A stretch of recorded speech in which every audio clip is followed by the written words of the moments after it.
ආයුබෝවන් මගේ දුවේ පුතේ. ඉතින් අදත් අපේ පාඩමට මගේ දුවල පුතාලා සියලු දෙනාම ආදරයෙන් පිළිගන්නවා. ඉතින් අද පාඩමෙන් අපි කතා කරන්න යන්නේ යාළුවෙක් ගැන. කවුද මේ යාළුවා? ඉතින් මේ යාළුවා ඔයාලා මීට කලින් දන්නවා. එයා හරියට ගොළු බෙලි පැංචෙක් වගේ. ඉතින් චුට්ටක් මතක් කරලා බලන්න මේ යාළුවාව මතකද කියලා.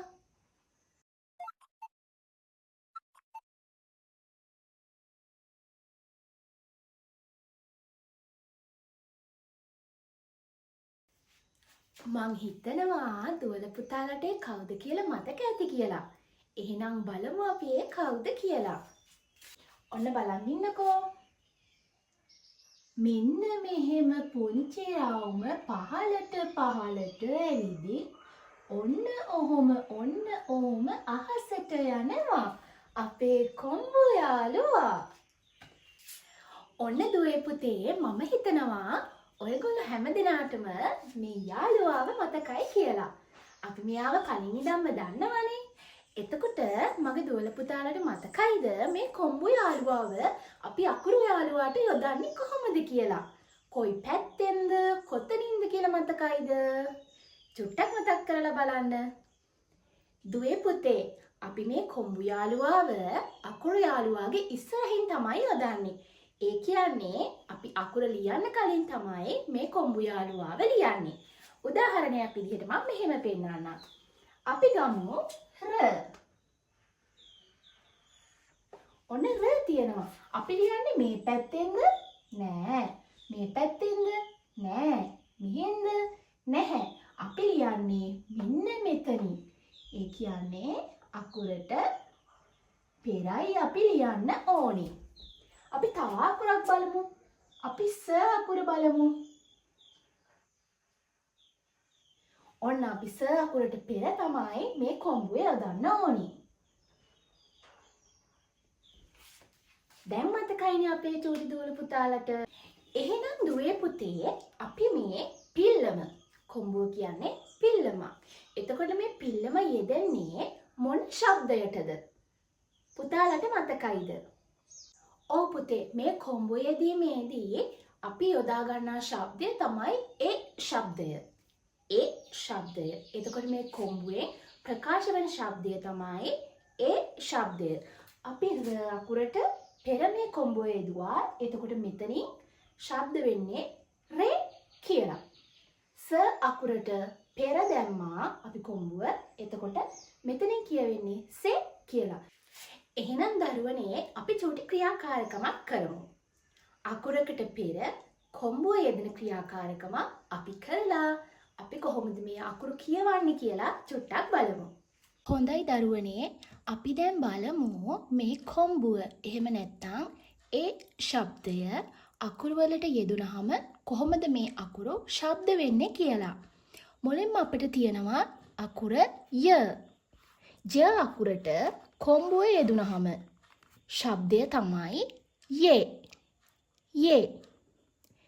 ච අකුරට කොම්බුව යෙදුනහම ඒ ශබ්දය එකතු වුනහම අපට ලැබෙන ශබ්දය තමයි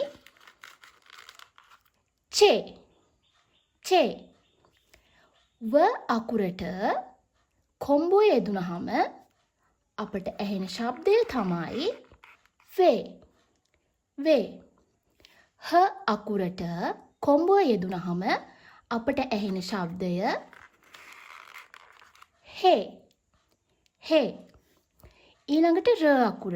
ර අකුරට ඒ ශබ්දයේ යෙදුනහම එහෙම නැත්නම් කොම්බුව යෙදුනහම එන ශබ්දය තමයි රේ. රේ.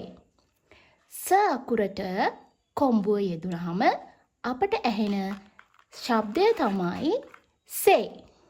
සේ. ඔන්න අපි එකපාරක් කියවමු. යේ චේ වේ හේ රේ සේ. හරි.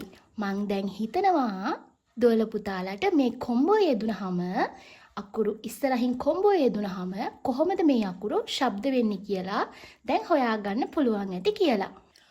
හොඳයි දුවේ පුතේ. එහෙනම් අපි තව ක්‍රියාකාරකමකින් බලමු. මේ අකුරක් ඉදිරියෙන් කොඹුව යෙදුනහම එහෙම නැත්නම් අකුරකට ඒ ශබ්දය යෙදුනහම මේ අකුර ශබ්ද වෙන්නේ කොහොමද කියලා. මුලින්ම දීලා තියෙනවා ඔයගොල්ලන්ට අකුර ට. ට අකුර ඉදිරියෙන් කොඹුව යෙදුනහම කොහොමද ශබ්ද වෙන්නේ? ටේ. ක අකුරට කොඹුව යෙදුනහම ශබ්ද වෙන ආකාරය කේ.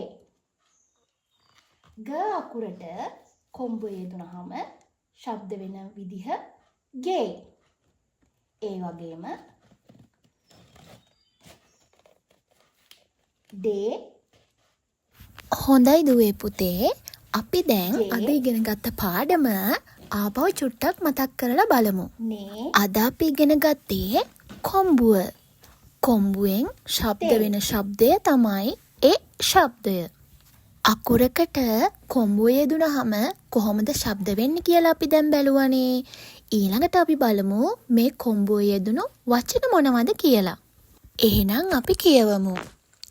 ගෙදර, කෙනෙර, ලෙහෙසි, වෙලාව, පෙනය, නෙළුම, මෙහෙම, මෙන්න. ඔන්න මම තවත් මේ කොඹුව යෙදුණු වචන ටිකක් දීලා තියෙනවා. පුංචි දුවල පුතාලා බලන්න මේ වචන ටික තනියෙන් කියවන්න පුළුවන්ද කියලා.